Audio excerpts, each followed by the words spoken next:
Hello everyone, welcome to IAS Baba's Prelims exclusive program.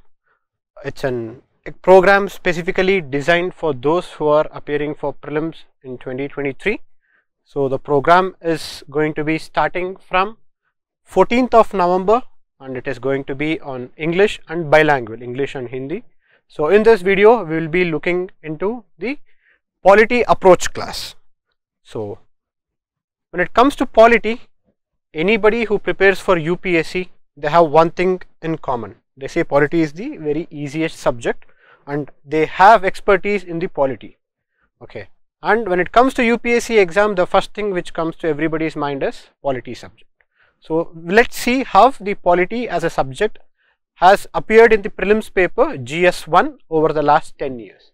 So if you see the number of questions which is appearing, especially in terms of polity, is the highest we had in the year 2017. So we had close to 23 questions and the lowest we had was 2016. So on an average we are getting around 15 to 20 questions on yearly basis when it comes to polity, which holds too much importance when it comes to say of in a total for 100 questions. So 15 to 20 questions are a lot. Okay. So last year we had around 10 questions. So if you take the track record, you can expect maybe more than 22 questions in the upcoming prelims of 2023, or it might go less as well, as it is famously called UPSC is also Unpredictable Service Commission. Okay, so now coming to now let us see the materials for the reference when it comes to the polity paper. The first and foremost material which is very important when it comes to your preparation is the NCERTs, especially the 11th and 12th standard NCERTs, because there was a time when Lakshmikant was considered enough, but if you see the trends in last couple of years, Lakshmikant is not enough. So you need basic knowledge. So while going, I will take you through certain questions which shows that it is not just from Lakshmikant, but it is from all the sources mentioned here. Okay, so first and foremost is your NCERTs, that is 11th and 12th standard. Second is considered to be the Bible for the polity as a subject in UPSC, Lakshmikant book, latest edition would be better.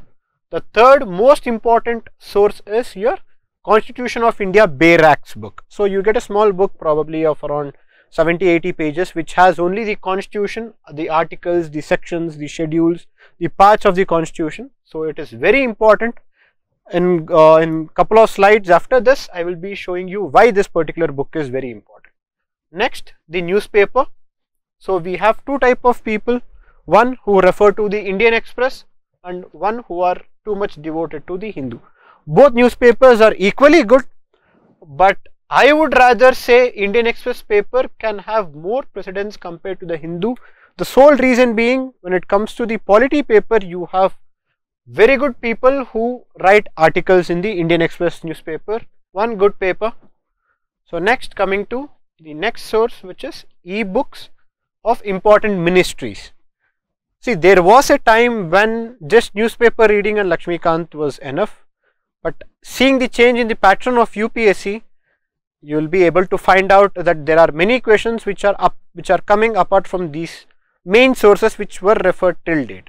So in that place, this also holds equal importance, because so many schemes, so many programs, under which ministry it comes under which department of that particular ministry it comes under. So these are all explained in the e-books of the important ministries. Then it is F&Q, that is question and answers of certain central government websites. So if you go to Ministry of Finance, if you go to Ministry of Defense, so they will have certain questions in their website. So kindly go through it. It also holds too much of value when it comes to the prelims polity questions. Then the last source is the India Yearbook. So there it is like a ritual when it comes to the certain books which are non-negotiable when it comes to preparation. NCERTs, India Yearbook, Yojana, Kurukshetra, they all play a very important role. Okay. So now coming to the polity as a subject. As I said initially, you speak to any student of UPSC and you ask them which is your strongest area or which is the subject which you like the most. The first answer invariably of 99% of the aspirants is polity. Why? Because everybody thinks reading Lakshmikant is enough for polity, one, and second thing, yes, comparatively it is an easier subject for majority of the students and most interesting subject, because whatever you learn in polity will come to you for use till end of your life in any of the ways. Okay, so let us see, even though the polity is considered to be the easiest subject for majority of the aspirants, and if you ask them what is your score especially in polity, many of them would have scored between 40 to 50%. There are several reasons why they do it. So the first and foremost in that, if you see, is overconfidence, because everybody thinks polity is something which is very easy to score, so they just read the Lakshmikant or whatever the sources it is for couple of times, and they have that overconfidence that yes, I know everything when it comes to polity, so it is very easy to score. So that is one major reason. Second thing, over reliance on Lakshmikant book. So as I said before, so Lakshmikant is considered the Bible of the polity paper, but still only reference of Lakshmikant for your preparation will not help you clear this particular exam. You need other books as well, which I have already mentioned in the sources part. Then the third, lack of conceptual clarity. So what usually people do is, other than your LLB students or those who have had their education background with polity, so what they do is they just read certain things, they just brush through and they think yes, they know everything. Simple example is 1 or 2 years back there was a question on state. So I think I have added this question here. Which one of the following best defines the term state? So here Article 12 of the Indian Constitution talks about state. So majority of them, after going through all the 4 options, so they had selected either B or they had selected either C, because the thing itself asks the best defines the term as a state. So here you need a proper clarity on what state means, what is executive, what is legislature, what is parliament. So the exact meaning is very important. So UPSC has moved away from certain type of questions which are basically were picked and dropped from the Lakshmikant book. Okay, so the next thing is overthinking during exam, especially when it comes to polity, since it is considered to be easy. So what we tend to do is we overthink. You will have to keep certain things very simple. So that is what we do. That is the reason also most of the answers become wrong when it comes to the polity questions. So next, reading only the editorials and explanation part of the newspaper. We have seen majority of the students, what they usually do is they pick up the newspaper, be it Hindu or be it Indian Express, they go to the middle pages where the editorial part comes, they just pick that, read it, close the newspaper and they move forward. That doesn't happen. Not everything is given only in the editorials or the explanation part of the newspaper. So do not do that. So most of the questions will be out of syllabus for you, or many people say, as many people say, when you say you are preparing for UPSC, everything and anything can come in the UPSC question paper. No, UPSC always sticks to its syllabus. But you should know what is the syllabus. You should by heart your syllabus only, then you will know what comes and what doesn't come in the UPSC paper. So now let's take few questions as examples to see how the trends are changing, what type of questions are used, and initially when I had put the sources part. So how all these sources will help you clear this exam and you will be able to answer all these questions with much ease. So let's take the first question. We already had come to this slide. Which one of the following best defines the term state? So here the question what it is asking is, it is very simple. In simple terms, what does state mean? So the first option is a community of persons permanently occupying a definite territory independent of external control and possessing an organized government. So that is a very simple example and very simple explanation of the term state, which is a right example. But when you overthink, what do? You will start thinking about, okay, it might be a politically organized people of a definite territory and possessing an authority to govern them, maintain law and order, protect their natural rights and safeguard their means of sustenance. This explains, or this is the definition for an ideal state. It is not a definition for a state. So always you should see what the question is asking, where it is pointing to. So this is one major reason why people lose marks in polity. They do not read what is the question, and they do not read all the statements properly and try to analyze. So they overthink and they will go for this particular option. Majority of the students had done this when this had come in the UPSC paper. We will see the next question. Consider the following statements. The Parliament Prevention of Disqualification Act 1959 exempts several posts from disqualification on the grounds of office of profit. The above mentioned act was amended 5 times. The term office of profit is well defined in the Constitution of India. So 3 statements are given here. You might know or you might not know certain statements here, but through elimination you can get the right answer. So if you remember, when you go back to the previous slide, I had mentioned the Constitution of India, barracks is also an source when it comes to your preparation. So the reason is, there might be several questions which says particular thing is well defined in the Constitution, it is given in the Constitution of India, or this particular concept has been explained. Say for example, there is Council of Ministers. So the different categorization of ministries, Council of Ministers, Cabinet Ministers, so it is well defined in the Constitution. So how will you know whether it is given or not? Unless you read the Constitution. You might have read all these things in the Lakshmikant Polity book, but the question clearly asks Constitution of India. So unless you don't read this, you will not know. See, completing the Constitution of India book is a matter of 1 to 2 days. You will definitely remember what is mentioned and what is not mentioned. So at that time, solving these type of questions will become easier. Okay, so here the right answer is 1 and 2, because office of profit is not defined in the Constitution of India. Next question.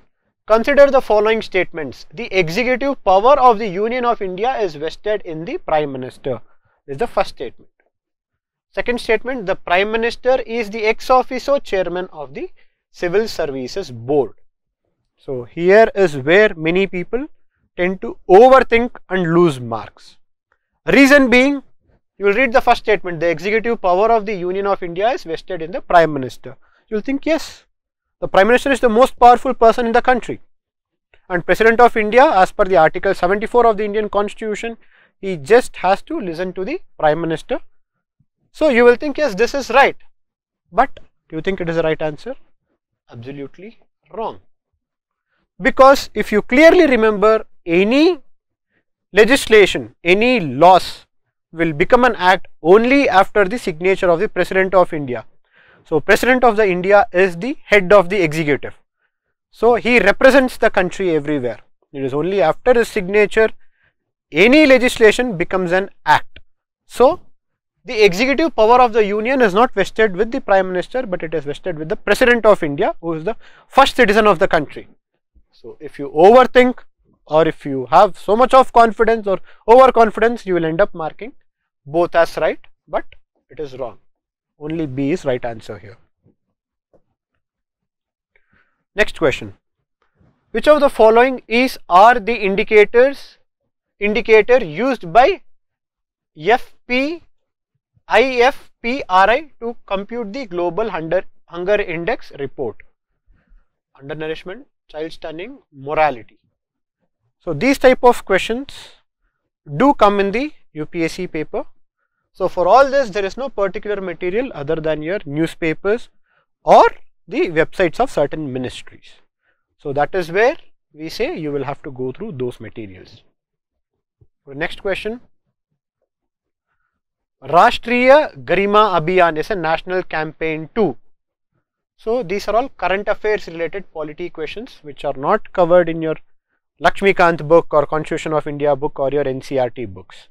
But this is where the India yearbook or your newspapers or the ministry's websites play a very major role to getting the right answer. So the answer for this is to release the bonded laborers from their bondage and rehabilitate them. Next question. With reference to India, consider the following statements. So this was one particular question which came last year. Such type of questions never came, but you can expect in upcoming years more questions which go or which deviate from the basic books or which deviate from the standard questions which were coming till now. The question is, with reference to India, consider the following statements. The government law officers and the legal firms are recognized as advocates, but corporate lawyers and patent attorneys are excluded from recognition as advocates. The Bar Council have the power to lay down the rules relating to legal education and recognition of law colleges. So, always one thing comes in your mind. It is always said, whatever is in news, it is only those things which come in the UPSC paper. So, why this particular thing?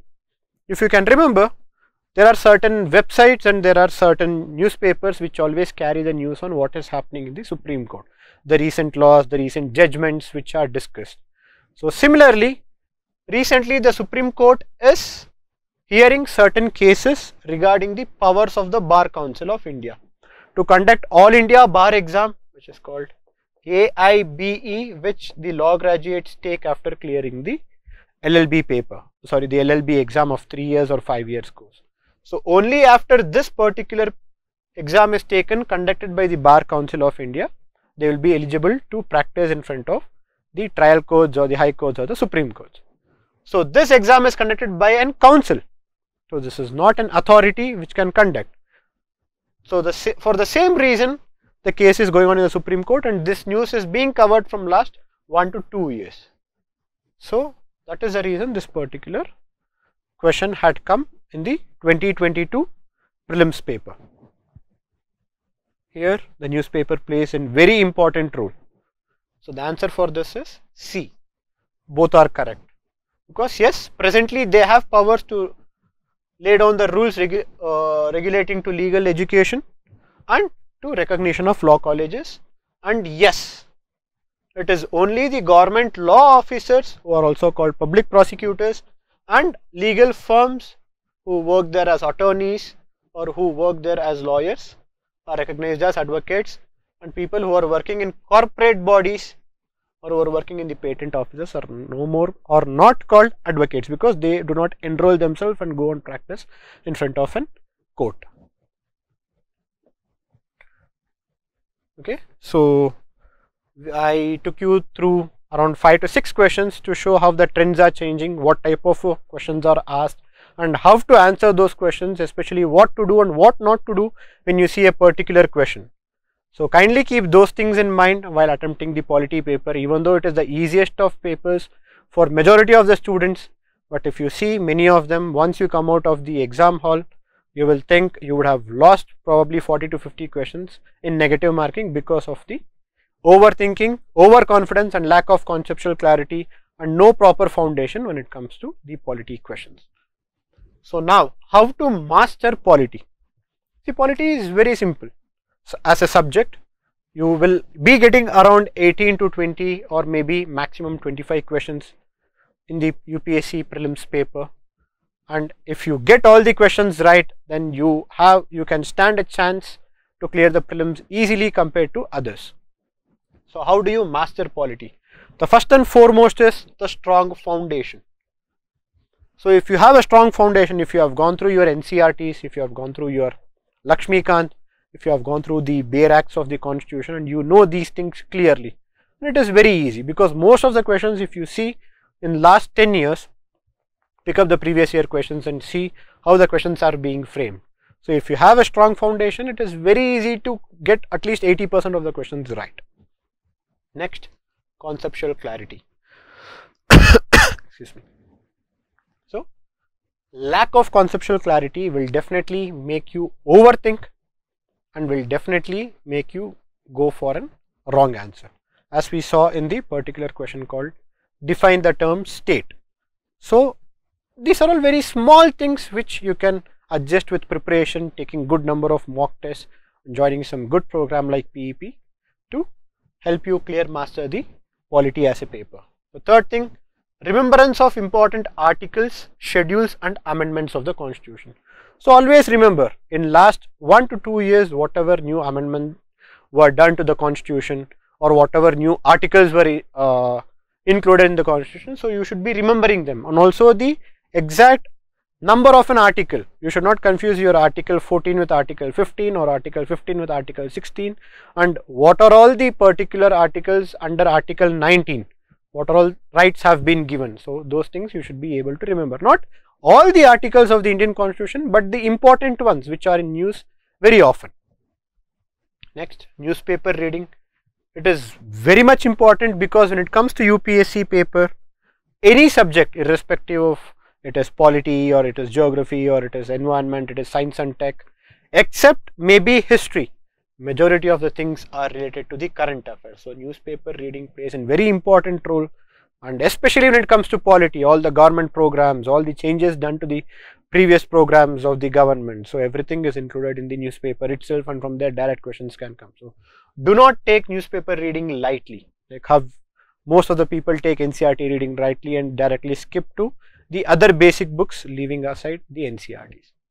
Next is the recent judgments passed by the Supreme Court and the High Courts, because these things can directly affect any amendments made to the constitution or any programs introduced by the Parliament of India. So you should remember, it is must and should that you remember the recent judgments, at least of last 1 to 2 years. You need not go back to 4 years or 5 years, like NJAC was removed couple of years back, but you need to remember the recent judgments. So kindly be aware of what all things are, what type of bills are being discussed in the Parliament, or what type of legislations are being discussed in the Parliament or the state legislatures, and then what are all the judgments passed by the Supreme Court or the High Courts of the country. So this is in short about what to do and what not to do when it comes to acing the polity paper and getting the highest possible marks in the polity as a subject in UPSC Prelims paper 1. So now we are introducing a program called Prelims Exclusive Program. This program is for those people who are going to appear for 2023 Prelims, which is going to be conducted in the month of May. So in this particular program, especially for polity subject, we will be having a total of 14 classes. Each classes will be of 3 hours, followed by the tests and discussion of that particular test questions. So this test will be related to those 3 hours of classes which is conducted every day. Then you will have mentoring by subject experts, and you will also have mentoring by the faculty, subject faculty. So every day after class, you have any doubts, you can anytime come and discuss with the subject faculties. If you are offline student, the faculty will be present in the center the whole day. If you are online student, you will be having access to them via emails, telephone. You can get in touch with them, and also during the live discussion session after the usual class hours. So then the faculties, as I said, will be present in the centers. So even if you are an online student and you are, say, staying either in Bangalore, in Delhi, you can definitely visit the center and sit and discuss with the subject faculties. So then for the offline students, we also have library facilities. So do make use out of it, so that you will get excellent peer groups, because when you study in a group of 2 to 3, it might help you to discuss and remember the topics for a longer period of time. So it helps you in longer retention. Okay, so the PEP program is conducted in 2 centers, one in Bangalore, it's an area called Chandra Layout,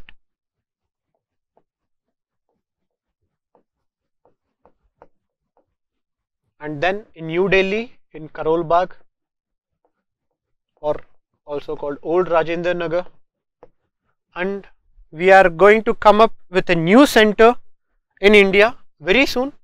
So even there the PEP program will be launched. So we will be beginning that center with the PEP program. So kindly subscribe to IAS Baba's official Telegram channel to know where the center is going to be. Probably in a couple of days or maybe in 2 to 3 weeks we will be releasing the notifications, and we will be starting the program in that particular new center. And one more thing, we shall be conducting a small poll, and the first 10 people to guess where that particular center is going to be situated will be getting 50% discount for the PEP program. So all the best. Thank you.